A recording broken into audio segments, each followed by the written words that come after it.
The way metastatic breast cancer develops is that even when we've completely eradicated the tumor and given treatment for preventing recurrence, there still could be one cell that's resistant to that treatment.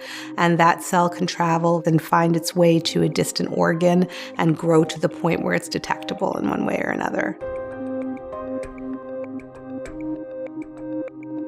Metastatic breast cancer is breast cancer that has spread from the breast to other parts of the body. And the most common sites that metastatic breast cancer spreads to, bone is number one, followed by lung, liver, lymph nodes, and sometimes brain.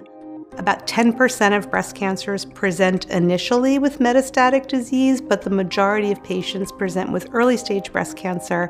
And although we're doing so much better in terms of curing so many of those patients, some of those patients ultimately do recur with distant metastases.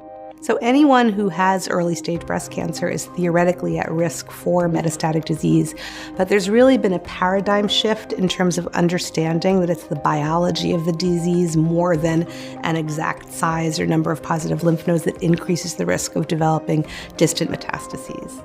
It is not recommended to do routine blood work or routine scans in the follow-up of early-stage breast cancer patients looking for metastatic disease, and that's really because it's never been shown to be helpful. So it's very symptom-driven. So we see patients in follow-up usually every 3 months the first year, every 6 months or so after that, and we do a very careful history about any new symptoms they might be having as well as physical exam. So it could be something that we find on physical exam. For example, if someone has lung metastasis with fluid around the lung, you can hear that with a stethoscope.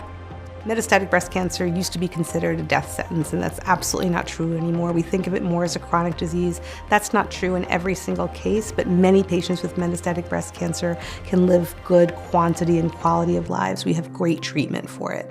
Patients are living, sometimes without evidence, disease for many years, more and more. We're seeing more and more of that.